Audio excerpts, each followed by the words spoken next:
Hey, how's it going, everybody? The show you're about to watch is with Joni Wolfswinkel, an entrepreneur and owner of a growing real estate empire here in the Houston area. Joni is the author of The Choice is Yours, a book that discusses her journey to success, not only as a business owner, but also as a wife and a mother. You can catch Joni's podcast, Inside the Wolf's Den, on her website, insidethewolfsden.com, and you can find her book on Amazon. If you guys like what I'm doing here, please give the show a subscribe. Leave a comment down below. Let me know what you think. Turn on the notifications so that when I post new content or go live, you'll immediately be notified. And as always, I hope you enjoy the show. Well, all right. Well, Joni Wolfswinkel, thank you so much for coming on. Thank you so much for having me. Yeah. So let's dive right into this. Yeah. I'm gonna move this over here because I know I will make a mess. Okay, so your book, the choice is yours. I love having authors on. I don't know if obviously have had a couple on myself. My 19-year-old son actually has published 3 books as well. Not Yeah. 19 years old and Yeah. he's published 3 books. Wow. So this Amazing. this is pretty neat seeing this. Yeah. So I've actually not dove into it at all. Okay. Like what was your inspiration behind this? This is the part I love about this. Yeah, stuff so I'll get a little raw and vulnerable here because I think I wanted to kind of share, the whole journey behind that, and really it is kind of my journey. Yeah. So obviously I have a successful business right now. I run 2 property management companies, manage over 1,500 doors in 2 different states. So lots of moving parts when it comes to rental homes, but I think kind of the premise behind this book was my childhood. I didn't have the best upbringing, of course. My father was a heroin addict and my brother was a meth addict. So yeah, so growing up it was kind of rough. And so I've always had that passion to, hey, like, you need to get out of this. I had that fear that you're not going to be like that.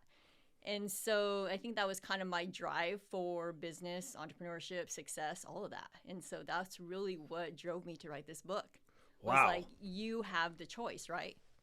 Everybody has the choice to do what they want. Yeah. That's wow. Okay. That's a lot with so with was your mom there because it was your father and your brother? Correct. And so how did it all start? So yes, my mom was there. Obviously, single mom, raised my brother and I. Father left the picture. Finally, she left him when I was about 2 years old. And he actually was very abusive to my mother when she was pregnant with me. So had a lot of health issues.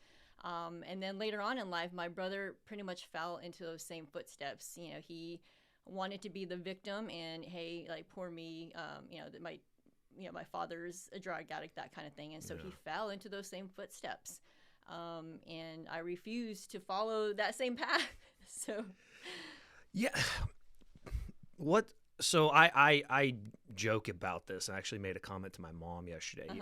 That one, and I kind of joke with her all the time that the reason I am the way I am today is probably all the drugs she did when she was pregnant with me. Now she didn't actually do that, but she'd like slap you. Yeah. She's like, what? Yeah. But growing up, my parents were around like bikers and stuff. And all of their friends were heavy drug users. And in the 70s, speed and stuff like that was pretty prevalent. Right. Meth, things like that. And when my parents I was like 2 years old, and when my parents were throwing a party at the house, someone lost like a vial of cocaine. Wow. And they were terrified that I was going to find it. So they got rid of all their friends. They weren't, they back in the day, they smoke weed and things like that. Yeah. But they got rid of all of their friends. They just pretty much just changed their entire lifestyle. And they noticed, like, they started seeing like their friends, like people that they didn't know had been doing drugs. Like all of a sudden they're noticing it because now they're not around them all the time. What was this something for you guys that was happening like while you were growing up that you could see in the house? Well, so obviously I was young when my father was doing it, but when my brother was, yes, absolutely. I mean, in the book I share some pretty horrific stories where, my brother was driving at the time. He's like, "Hey, let's go for ice cream." And, I'm like, "Oh, like, young, probably like 11 years old." And I'm like, "Yeah, let's go." And so we go for a car ride, and he shows up to a drug house, right? And so I'm Ooh. 10, 11 years old, walking in this drug house, thinking like, what the heck is going on here? And drug dealing. And I finally was like, I need to get out of here. Like, somebody's going to get killed, and it's not going to be me. Yeah. And so, and even, my house getting raided by cops, that kind of stuff, it's just, so yeah, it was a lot, and it was mainly with my brother. Ooh. So yeah, those thoughts stick with you, right? Yeah. And so growing up, it was like, I need to get out of this. Those thoughts stick with you, because there's two major incidents that we actually had. I remember in our house, we're from Phoenix, and because my parents had all of those friends, they of course were drug into a lot of different stuff, and there was one time it was actually Christmas Eve. I was actually in the front room. We had this huge plate glass window, 4x8 plate glass window, and someone drove by and they shot it out. Wow. And we lived in like a really nice like suburban neighborhood, like white picket fence kind of thing. But of course, there was always motorcycles parked in the yard, not in the driveway. They were like in the yard, and someone drove by and actually shot out our front window. And I was in the front room playing with a shotgun. And then, so there was that incident. And then there was actually two more. Think about it. There was a second incident where someone burglarized a house, broke in, burglarized a home, used mustard and ketchup all over the walls. Oh. Took a knife to my parents' waterbed. Wow. Back in the day when waterbeds were all the rage. Yeah. But yeah, flooded the house. And then there was another incident where we had two pit bulls, and someone broke in our backyard, and they killed. Pretty nasty to them. They killed the dogs in our backyard. And that was all because the association like that people had with my parents. Because my parents were like the normal ones that held normal jobs. And so like everybody else were like, I don't know. They didn't really, I guess they didn't maintain normal behavior patterns. So they're like, doesn't matter. We can't do anything to them. Let's go destroy these people's stuff. Yeah. So it sticks with you, right? Yeah. I remember there was a time where we actually had a threat. They called and said, "Hey, if you don't tell my brother, if you don't pay us up, then we're going to shoot up your house." And so, I was young at the time. I was probably in middle school, and so I'm doing my homework in the hallway. I just rolled my desk to the hallway because we called the cops and they wouldn't do anything, and they're like, "Hey, well, you just get away from the windows and that's all we can do." And so I'm rolling my desk to the hallway just so we don't get shot, and so yeah, those things just. You made me think of something there. I have a buddy of mine. He did a tremendous amount of time in prison. Because his brother was involved with drugs, and they kidnapped him, and they were threatening to kill him. And he actually went and robbed a bank to get the money to pay for it. And they ended up releasing his brother, but he did a substantial amount of, a lot. He did well over a decade in prison. Wow. Because of that incident. And there was nobody else that would, they were going to kill his brother. It's crazy what drugs will do to people. Yeah. I've actually never done drugs. No, I haven't either. Yeah. So, and I won't for that reason. Because I've seen what it's done. It destroys lives, and and so yeah. But that was really the whole premise behind this book is really was actually to empower women that you can do what you want to do, right? Yeah. Like live the dreams you want to live, but also I know tons of people that face challenges and struggles in life, and they almost put that victim mentality, like, oh, I was born this way, so I was born into this family, so I can't do this. And no, it doesn't have to be like that. It doesn't matter where you come from. It doesn't matter where you were born, what family. You can do ultimately whatever you want to do in life. Yeah. And so And that's kind of what has driven me. So. Did you grow up in the Houston area? No. So I actually grew up in New Mexico. So born and raised in Santa Fe, New Mexico. And then I moved up to Albuquerque, went to the University of New Mexico. And about 19 years old, I was watching a late night infomercial show. It was Russ Whitney at the time. And it was about flipping houses, like, wholesaling houses. And I was like, oh, that's really cool. So my fiance and I at the time were like, let's just go to this, 3-day boot camp, check it out, see what this is all about. So we did, and we actually used my fiance's entire college fund to buy boot camps. And so we did that. We got a mentor and just fell in love with real estate. So we were buying and selling real estate while we were in college. And that's really what got us through college. So had a totally different college upbringing, didn't really hang out with a lot of friends. Our friends were playing cash flow games on the weekend. They were 40, 45-year-olds, right, at that time. And so then we moved here to Texas in 2005. And actually we did a lot of pre-foreclosures. So we would actually knock on doors, buy homes from sellers that were going into foreclosure. And we did that for about 10 years. And that's kind of what got us started in the real estate. So I've watched this. My father was always a big investor, properties, stuff like that. It's something I've not gotten into.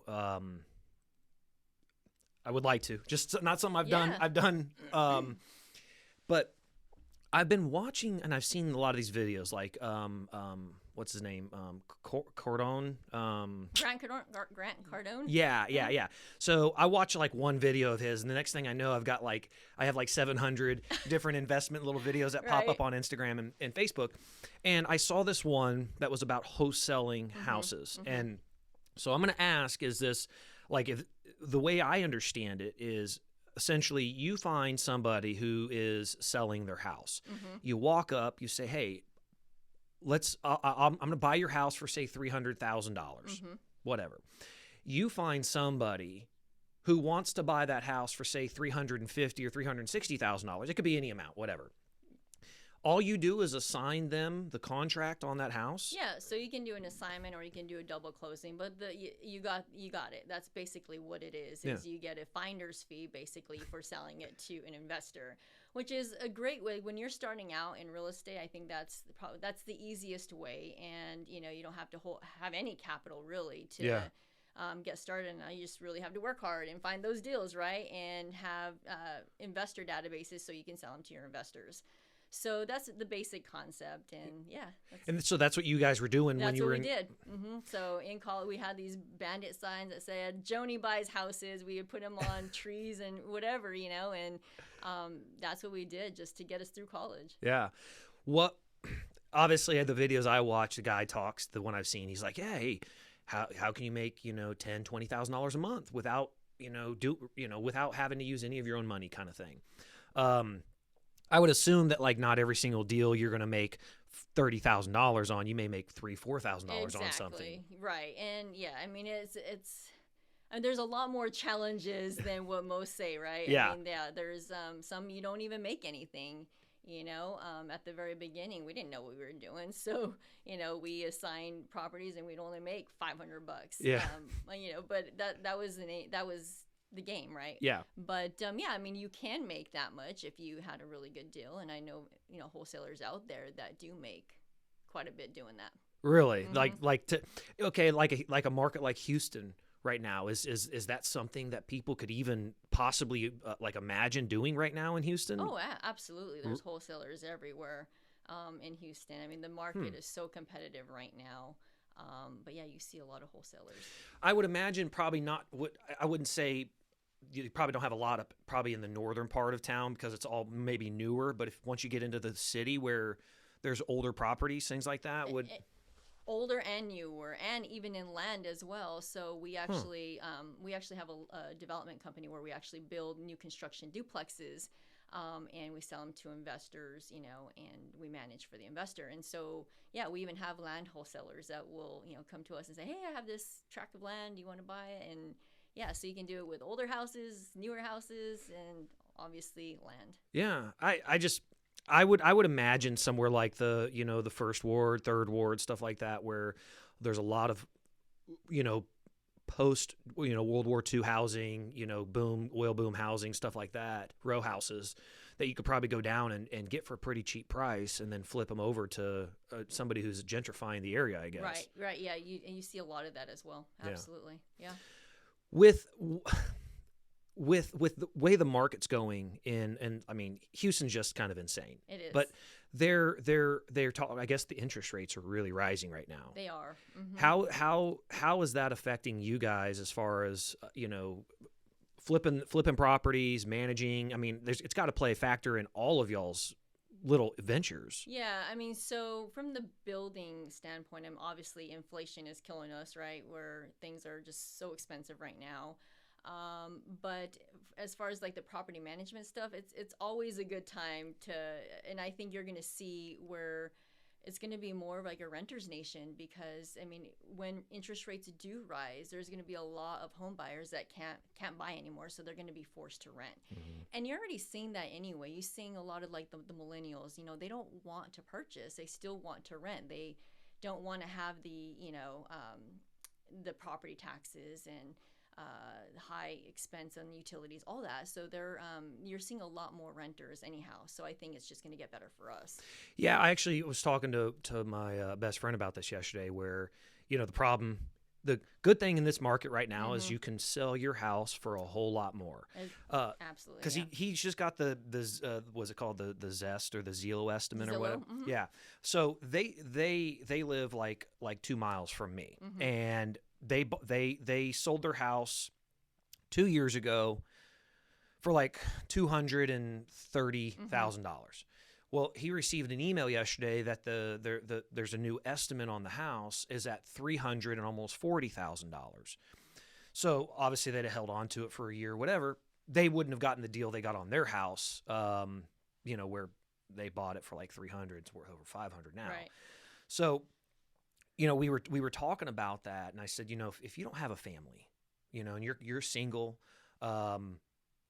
why not in this market, instead of having to go buy in this market too, why not go rent yourself something nice for the next 6 months to a year, wait for the prices to drop. Yeah. And then boom, you've got an extra $150,000 in cash to put down. And hey, that we're seeing a lot of people doing that, especially like you said, if they don't have a family, they don't have to, necessarily move anywhere, and they can just rent for a year at a time or 2 years, wait for that market. Absolutely. But yeah, investors, we see investors that they're like, oh my gosh, the market's appreciating so much. Let's go ahead and put our house on the market and sell it, right? The challenge with that is that if you're an investor, you have to find a place to put that. And with inventory so low right now, it's extremely competitive out there. Can you find something? Yeah. So what I'm telling my investors is know if you can. I mean, if you really want to sell, know where you're going to put that money, right? Or if it's leased out, why would you have a tenant move out when they're a great paying tenant? They're paying down the mortgage. The property is appreciating. You're going to continue to see appreciation, right? Mm-hmm. And there's no reason for you to move that tenant out if they're paying. Right. Yeah. Why disturb your cash flow? Exactly. I mean, I don't understand that. People, I've seen it. I've seen it happen where they've got a good tenant in there and they want to sell that property for this short-term gain, and when in reality hey, look, 6 months from now, we may have a burst. We may have the market just kind of crater, but you're still turning revenue now versus maybe that's that. I think that maybe that's the investors kind of risk. People there, if you're putting that kind of capital up all the time, you're probably a little bit more like willing to risk it kind of thing. I'm the kind of bird in hand kind of person. Yeah. And it depends. Like you get some investors that just they listen to the media and like, oh my gosh, like the world is falling apart. I better sell now, type of thing, right? Yeah. Before it busts. Yeah. And then you have the other one where like, hey, like I can take my money. I can be a little bit more risky. I take my money somewhere else. Yeah. Type of thing. I think ultimately you have to know what you're doing. Like, what are your goals, right? Like as an investor, what are your ultimate goals? If it's to create cash flow, then hey, that's your long-term strategy is going to be to hold. Yeah. what do you like when you work with your clients? Like what's the number one thing that they are looking for from you? So they are looking at property management is difficult. It's a difficult thing. Nobody ever likes to self-manage, and all property management companies out there are not created equal. And so a lot of investors think that, well, they have to live in the same city in order to buy an investment property so they can keep an eye on their investment property, right? Right. Or what we provide is that extra like customer service, and hey, like we've got your back. Like every step of the way, whether you're in California, we have some people that are clients in Australia, right? But we have provided that level of comfort that they can purchase a property anywhere. And that's why we're having a lot of California investors come to Texas, is because it's like, hey, well, California is not great to hold rental properties, but in Texas, you can buy probably like 10 for what they purchased one for, right? And so that's what we provide our clients, is that extra level of service, the reporting, the knowledge of investment properties. I'm an investor myself, so that really helps clarify, like, hey, like Joni knows what she's doing when it comes to investment properties. Do you see, like, from California, obviously, being here in Texas, we constantly hear about, hey, don't California my Texas. There's constantly people coming in from California, which, hey, great, bring them all. Yeah. Bring them all. You're seeing that a lot more. But I guess I never thought about it from that perspective. Is how many more investors are you seeing from California versus actual people moving from California? Oh gosh, we see tons of investors. Like probably 80% of my portfolio that I manage is from California investors. So you're seeing a lot of it because, it doesn't make sense there, right? Yeah. But they want to own investment properties. They want to have that cash flow and appreciation, and they can't do that anywhere else. Yeah. What?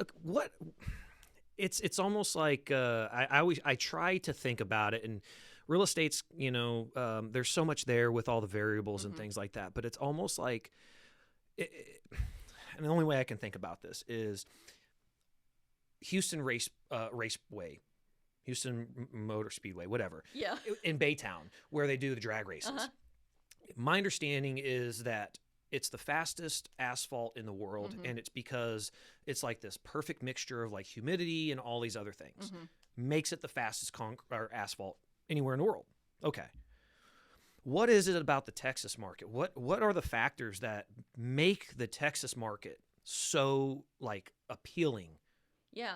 That's a good question. So you have obviously population growth, right, and jobs. Like, where are the jobs going? Where are the people going, right? That makes it so much attractive. And then also the affordability. You see that as well, right? And so I think Houston in general has all those factors. Population growth, great jobs, and of course it's still affordable. So I think that's why you see a lot of investors coming into Houston, is because you have all of that.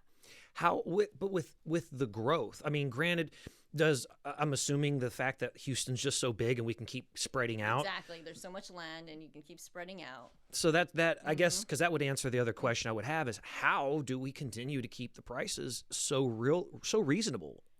And is it just the commodity is so great here? That, and I think there's so, and I think you're seeing where, it's appreciating like crazy, right? More so than it ever has.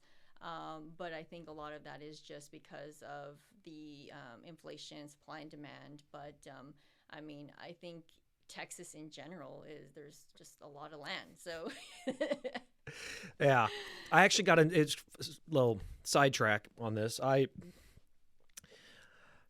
Do you go on Reddit at all? No. Okay, I tell it good. Don't.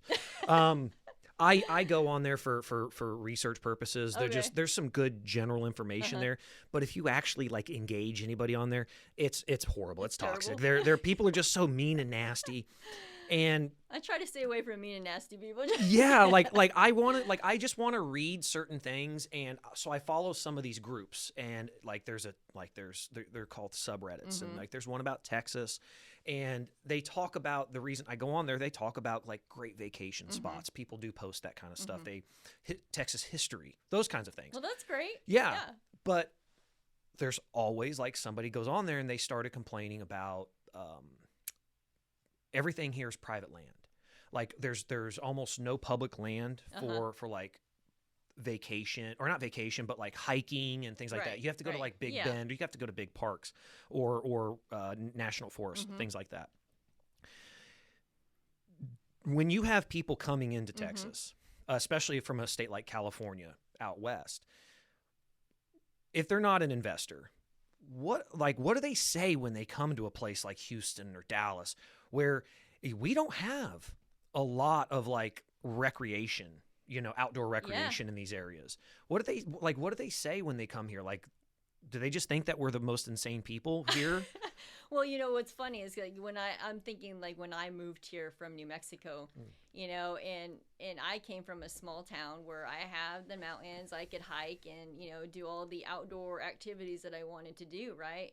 But moving to Texas, it was like, but you have so much more opportunity, right? And so for me, that was it. Like I had opportunity to, build my business and make money, but also still have fun. I mean, I can still travel. I can still travel to Austin. I can go to San Antonio, other places. But so I think the opportunity here says enough. And I think Houston, there's cool places to eat. There's cool restaurants. That's all I can say about it, right? Yeah. But I guess that's really what, Texas is supposed to be, but like Houston really is well known for the restaurants. Right. Is that a big draw you find for a lot of people? And we are so friendly here. I mean, we like honestly, when I moved from New Mexico, I was like, these people here in Houston, like, are they like, what is up? Why is everybody saying hi to me? These are weird people. I'm like, what is going on here? Right? And so I think that alone, like, people are just so friendly and down to earth, like, compared to some areas. Yeah, like you could like. Granted, depending on what part of the freeway you're on, that might be a little different. But it's different everywhere, right? Yeah, but if you go, really it is. If you go, it feels as close as to what like hometown is. You go anywhere in the city of Houston and people are, hey, how you doing? They're waving. And they're wanting to help you. Yeah. Absolutely. Yeah, like all the time. Like, granted, I grew up on a ranch, and so it's kind of just my thought is to grab something, pick it up, and try to carry it. But I'll go like, Lowe's or something like that, and I'll see somebody helping, just randomly walking over and help somebody load some material into their truck, and like, okay, have a good day. Yeah. Just walk on. And you see it all the time. Right. It's just Houston's a different area for that. It really is. And I think like once you experience that, like I did, I was like, oh, like yeah, I can totally live here. It doesn't matter if it's a big city. It doesn't matter if there's no hiking. Like I can do that somewhere else. But I love the people here. Yeah. What do you? So I say that this is something I actually say all the time. I firmly believe that women are better at everything than men. I'm just saying that because I'm a woman. Yeah, no, I agree with you. I've said this probably a dozen times on this show. That's funny. I believe women are better at everything other than men, other than we'll call it physical activity, just size, strength, whatever. Okay, but you see here in Houston, you see so many women in great roles in business, in the market. Do you think Houston is? I mean, I have my opinion about it. I think maybe they could do a little bit better. But do you think Houston is kind of is a pretty friendly place to having, powerful entrepreneurial style women in positions of power? Yeah. Yeah, and you're seeing a lot more of that. And I think, definitely in the bigger cities, I think, they see women, like I have a couple of role models that I look up to, but it's gaining that confidence, right? That, that, hey, I can get out there and do that. I can be powerful. Yeah. Whereas I think in a bigger city, it allows you to do that, yes. Not to say that it can't happen anywhere else, but yeah, you're seeing a lot more women. And that's what my book is behind too, is like empowering women, like, get out there, like you can be powerful. Yeah. Show us what you got. Well, yeah, I mean, you go to a place like Texas and they think that we're very, I think when you say we're nice, we are. We're people would like associate us as sometimes saying like chauvinistic kind of thing. Yeah. But I think it's the exact opposite down here. Like I think that we have an emphasis on the women in our lives. Most of us, I mean, I'm very close with my mom. I had dinner with her last night. That's awesome. Yeah, she smacked, like, it was my birthday, and so they covered me in whipped cream and everything, and but like we talk, Yeah. we talk 3-4 times a day, Mm-hmm. and I think that here in the Texas or Houston area, I see that so Mm-hmm. much where women play such major roles. Yeah. I think it's also because we're not judgmental either, right? And so I think a lot of it has to do with who you hang out with, like who you associate with, Yeah. right? But yeah, I do feel Houston in general is like that. Yeah. Well, I had Tony Watley on, Oh, cool. and he's a public speaker, and great guy. Also he does public speaking. He published that book, but also owns a couple websites where it's like car forums and stuff like that. Oh, nice. Yeah, Driven 365. Uh-huh. He takes his motivational speaking stuff and kind of ties it into this. He had these huge auto forums that he sold for multi-million-dollars. Oh, wow. And so he kind of cool. ties in Yeah. the two of these together. And I asked him that, did he think that women struggled more putting themselves out there in that? Do you see that? Do you see that women are more hesitant to kind of put themselves out there? I think so, yes. And until they can gain that confidence, then I think that's when they start to. But initially, absolutely, women are hesitant on putting themselves out there for sure. And it's probably just the kind of traditional, Upbringing and how they were raised. Yep. Yeah, I think having a daughter, like I firmly believe in that empowerment. Do you think that we're seeing a kind of a change? Yeah, I think we are, and so I was just going to mention that. So my daughter, she's 7, and and I empower her every day. Like she plays on an all boys soccer team, and so and she's not afraid at all. This girl is just fearless, right? And she's kind of like me, and I want her to get out there and do what she loves to do. Yeah. This weekend I'll be speaking at an event, and I take my kids to watch me. Because I want them to see that. I want them to not be afraid to get out there and put themselves out there. Yeah. And so, I think it is changing. That's pretty good idea. I mean, that's awesome that you're able to put her in a position where she can see you. Yeah. And like you're standing in front of a room of hundreds of people commanding their attention, right. And she gets to see that. And that's pretty cool. Yeah. I tell a story all the time. My dad, he started the business that I run today, Oh, cool. 44 years ago. Wow. And he used to take me everywhere. And so when I was 10, he got a call for a large fire at a Tyson Foods chicken plant in Arkansas. We do property restoration, fire water restoration. So he got a call from the insurance company to come up there. It's massive. It's like 3 million chickens dead. It's a huge. Oh, I mean, my gosh. it smelled horrendous. Ugh. Well, he brought me with him, and I'm literally 10 years old, like standing in my pajamas, with like the vice president of Tyson Foods and the insurance adjuster and like the plant manager and my dad, and I'm just standing there next to him at 10, just sitting there listening. I don't, obviously I'm not saying anything, but I tell everybody this, that my father never one time in my life ever sat me down and said, here is how you do this. Yeah. He put me in position to where I could observe him doing it. That's powerful right there. Yeah. Super powerful. Like I've never doing what I do today, managing a large corporation and all these other, I was never instructed, but when I wasn't in school or traveling for sports, I would go to work with my dad and I'd lay on the floor in his office and I would watch and I'd listen to all these things. Yeah. So what you're doing for your daughter, how many kids do you have? So 2, I have, they'll be 8 and 12. So we do that with both of them, right? And so I think that is a powerful thing that your dad did, because it is so true. Because I don't care what they do in life. They can, my son, he loves art. And he said he's going to be an artist. Cool. You be the best artist that you can be, right? But I mean, if they can learn to put themselves out there and not be afraid, that right there is just powerful and will stick with them forever. Yeah, that exposure.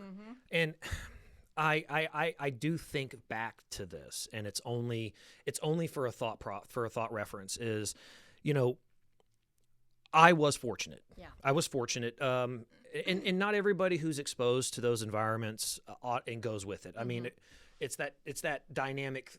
You know, you have to have this personality and this ability to learn, and all these other things. It's got to play into it. But the fact that I was simply there.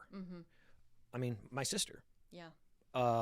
You know, she lives, a wonderful woman. She's a great mom. You know, great sister. All this other stuff, but she didn't get exposed to that. Yeah. When my father said, hey, when she was 18, told her, hey, if you want the company, it's yours. You're the oldest child. I'm going to give you that opportunity. She didn't want it. She's 2 years older than me, and she just, no, I don't care. I don't want anything to do with it. And she went to live a more traditional life, but she wasn't, I guess, exposed to it. And so, you know, I see these things, and it's like, knowing that you're putting your kids out there. Right. I mean, they may never capitalize on it. Yeah. But you're giving them so much in skill sets. Yeah. And even if you weren't fortunate, like if you were never exposed to that, right? I mean, you were exposed to it, you were fortunate, right? But for the ones that are not fortunate, I think you can change that. Yeah. Like you can totally like change that and just make it a point to do it. See, circling all the way back, what you do now, it's not something you were exposed to as a kid. At all. Yeah. And it was my association with the right people. So for whatever reason, I was always associating myself with, you know, people that were fortunate like you, right? I would go on summer vacations with my fiance at the time to, you know, Europe and got exposed to all the great things that could happen. And I'm like, that's the life I want to live. Like, I'm not going to hang out with, you know, the drug addicts or whatever. I mean, the bad crowd. I wanted to hang out. And I think it starts with that, like who you associate with. Yeah. Well, it's kind of an old saying. If you are hanging out with 4 millionaires, you're bound to be the fifth one. Exactly. But also kind of the same thing that you guys, like you said, you guys are in college. Your friends that you're associating with are like 45-year-olds. Exactly. Whereas, like I tell everybody that, you know, like me personally, I mean, I'm single, but all my friends are all married. And so I only do stuff that like married people do. You know, I'm an adult. I have kids and stuff like that. Like I don't want to go to bars and clubs and things like that. So I do that. I only do. So like you associate, you put yourself in that position and only associated. I guess that might have been, would that been your exposure? Yeah. Put it out there that way. Yeah. I mean, I absolutely 100% agree. Yeah. How long did it take you to really get on a footing where you just said, you know what, I'm actually, ask this question, start with. Do you feel successful? I do. Yeah. And I am successful. I mean, I've proven that, you know, and so I think really what the turning point was is moving here to Texas in 2005. I left everything behind in New Mexico, family, you know, the friends that I did have, and my husband and I moved here and, you know, never looked back. Like we had each other to lean on, and that was it. And so we were forced to make it work, right? Because we didn't have anything else. We didn't have kids either, so we just worked as much as we could, and until, you know, we were successful at it. But I mean, lots of failures and challenges, you know, with the business. But now today I own 5 companies, so I mean it's doing well. That's really awesome. And I'm the fact that you take what you do and give it back to the community is pretty cool. Yeah. Like that's got to be the most rewarding part of it all. And that's really, you know how everybody says you have that unique ability, right? And you're here on this earth for a reason. And I ultimately believe that's why I'm here, is to share my story with others that, hey, like you can be somebody. Yeah. And so just being able to give back to whether it's women, whether it's, you know, people struggling or people that want to get into entrepreneurship, you know, and help them through that. Yeah. Or building wealth. Yeah, building wealth is always nice. See, that's a big thing, and I think that probably something that factors differently for a lot of people. Like Tony asked me, we had that conversation. What was wealth to me, or happiness? Yeah. And I said, well, for me, it started solely as being able to go to the grocery store and not have to look at my bank balance before I bought my groceries. Right. I just got what I needed and went about my business. I would imagine that level, well, there's a difference between being rich and wealthy. Right. A lot of people don't understand that dynamic there. Yeah. I would imagine that with a lot of women coming in, they probably set the bar pretty high for themselves.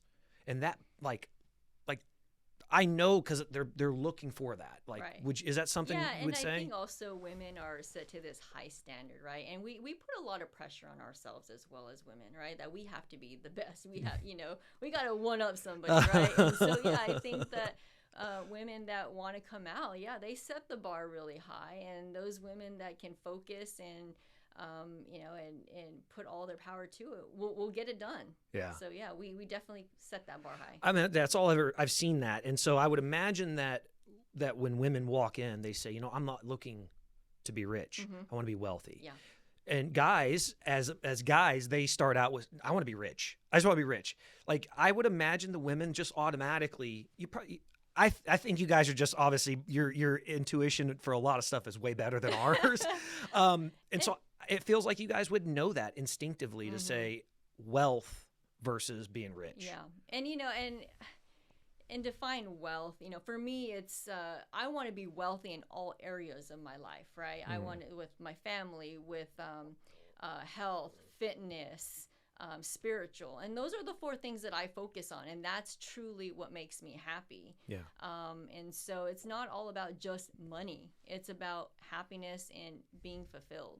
So, and I think a lot of women are truly want that, and they are seeking to find that.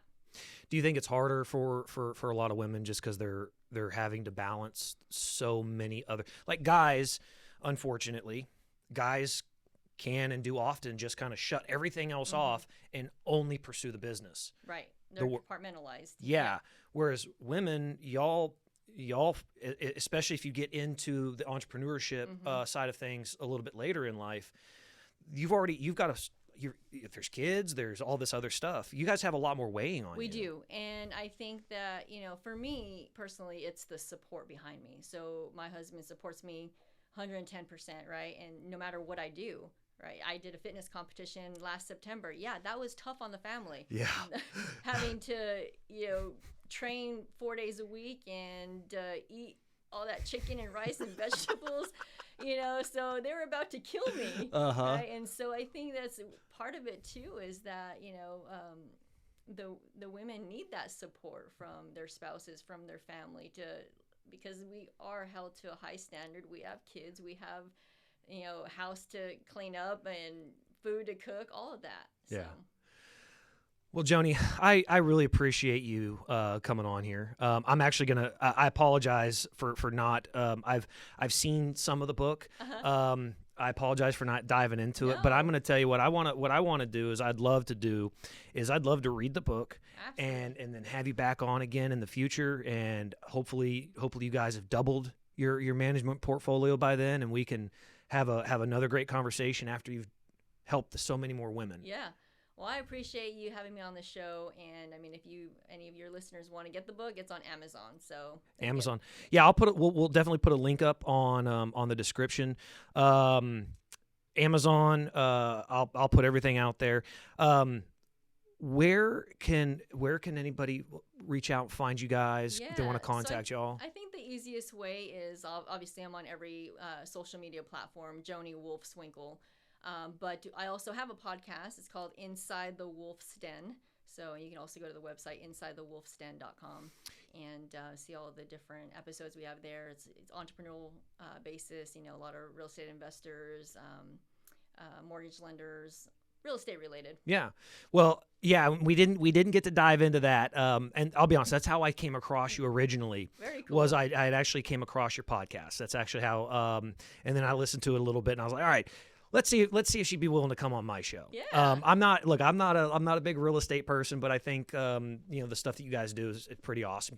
I think you take a different approach to a lot of stuff. We do, yeah. And I mean, if you've noticed on the show, it's really what we're feeling that day, right? I mean, it could be we're talking about fitness. It could be that we're talking about the market. So really, what's on our hearts that day is kind of what we discuss. But we have the value there with the guests that we have on there is pretty cool. Yeah, that's awesome. Well, Joni, I really appreciate it. Thank you so much. Hey, thank you for coming on my show. Of course, thank you. All right. Thanks, Joni. Thanks. Bye.